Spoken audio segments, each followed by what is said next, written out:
une question, Une une réponse. réponse avec Bruno Lallemand, ici présent, qui nous fait toujours le plaisir et l'honneur de nous accompagner sur cette émission. Alors il y a mille et une questions aujourd'hui.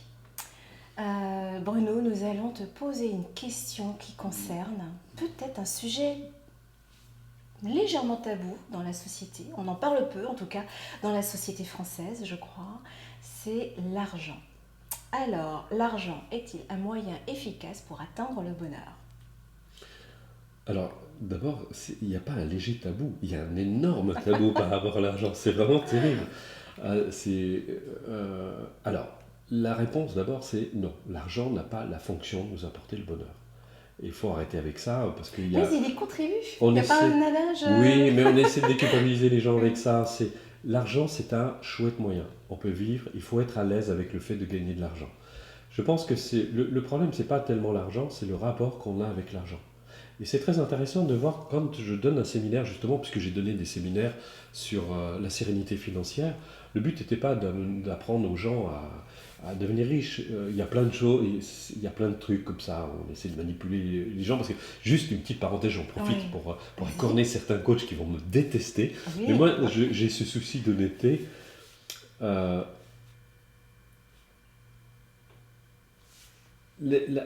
c'est pas, comment dire, je trouve déjà suspect de donner des séminaires pour gagner plus d'argent. Je me demande qui c'est qui s'enrichit le plus déjà. Si c'est pas celui qui donne le séminaire ou l'autre. Ouais. Mais ça, c'est une petite parenthèse.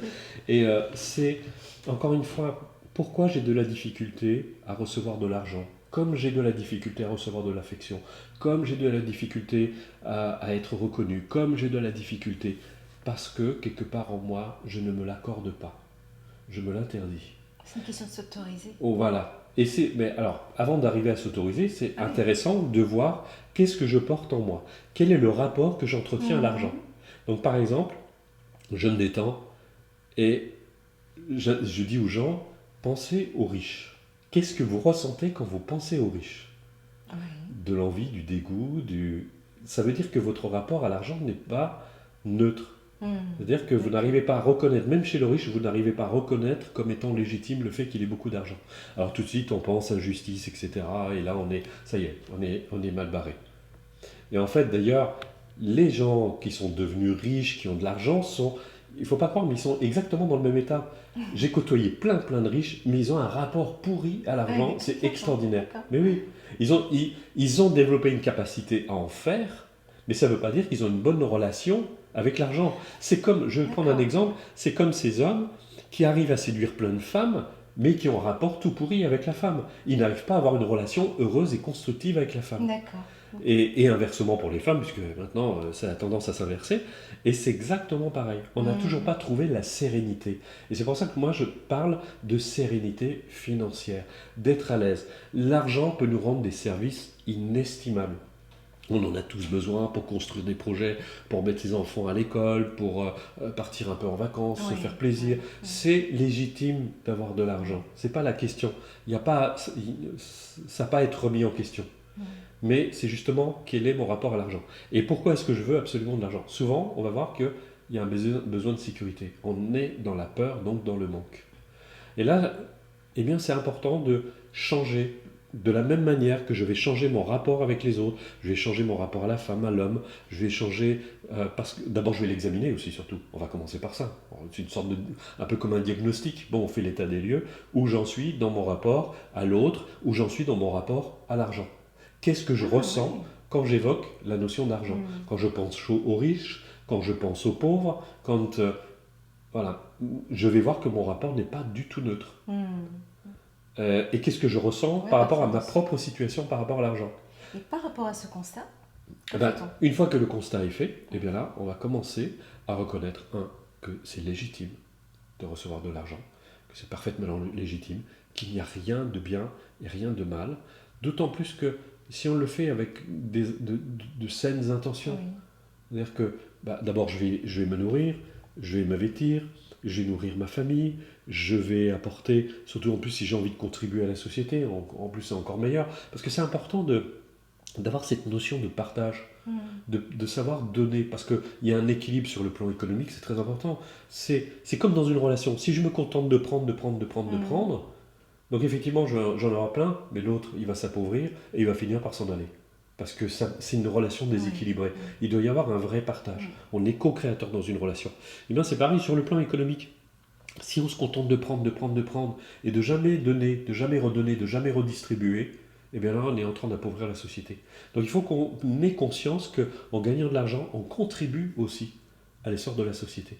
Et donc c'est important de faire circuler l'argent, de le redistribuer, de le repartager. Si on est dans cette relation à l'argent, je veux posséder de l'argent, je veux m'approprier de l'argent, comme je m'approprie des personnes, comme je m'approprie des objets, on est dans la pauvreté en réalité. On est pauvre parce qu'on n'est pas du tout conscient de sa vraie richesse, de qui on est. L'autre point qui est très important, et on entend souvent dire, votre richesse correspond à la valeur que vous donnez. Quand j'entends ça, moi je suis effaré. Oui, effectivement. Quelle pauvreté! Quelle pauvreté! C'est le montant de l'investissement que l'on peut donner sur soi. Ça veut dire que je suis en train de monnayer ma valeur. C'est quand même grave. Notre valeur est inestimable parce que nous incarnons la vie. Il n'y a pas à mettre, on ne peut pas mettre un chiffre sur ce que nous sommes. La vie est précieuse. Alors ça veut dire que si je gagne beaucoup d'argent, je suis plus important que les autres. Et là, on est complètement dans l'orgueil, dans le mépris de l'autre, dans le mépris des autres. Le jour où les riches sont capables de respecter et d'aimer les pauvres, et quand les pauvres sont capables d'aimer les riches, là je me dis on a gagné quelque chose. C'est-à-dire qu'on va réaliser que chacun a une légitimité à tous les niveaux. Parce que j'ai envie de dire aux riches qui nous entendent, vous êtes riches grâce à ceux qui achètent. Donc ayez un petit peu de reconnaissance et de gratitude à l'égard de ceux qui achètent vos produits et qui ont fait que vous êtes riches. Comme l'artiste ne peut pas exister sans ses fans. Et c'est grâce à ses fans qu'il connaît le succès. Même s'il a du talent. Mais quelqu'un qui a du talent qui n'est pas connu, c'est comme un chanteur qui chante tout seul sous sa douche. Il est le seul à savoir qu'il a du talent. Donc c'est important. Les autres nous font exister autant que nous on les fait exister. Donc c'est très important. Il ne faut jamais s'attribuer le succès à soi tout seul. C'est très important d'avoir cette humilité et ce respect. Comme me disait un ami qui était dans le commerce, qui avait justement cette humilité, il disait toujours c'est pas toi qui feras ton succès, ce sont tes clients qui décideront que ce que tu vends, ça vaut la peine. Oui. Alors, bien sûr, il y a des choses un peu étranges parfois qu'on achète. Les désirs et les besoins de chacun sont un peu curieux. On voit des succès qui sont assez étonnants. Mais néanmoins, c'est très important. Quand on aura cet état d'esprit, c'est vrai que c'est pas ce qu'on cultive dans la culture, et c'est bien dommage parce que ça change complètement. On vit une sérénité extraordinaire par rapport à l'argent. Il n'y a plus cette inquiétude, il n'y a plus cette boule au ventre de se demander mais comment je vais finir mes fins de mois, etc. Parce que comme on s'autorise à recevoir de l'argent, eh bien curieusement, on rejoint un peu la loi de l'attraction quelque part. On a délesté notre montgolfière, elle peut s'élever, et il y a des choses qu'on reçoit, qui arrivent chaque fois qu'on en a besoin. La vie a une forme de magie assez extraordinaire. La magie de la vie. Voilà. Superbe. Merci Bruno. Mais non, il y en a tellement. Au revoir. À bientôt.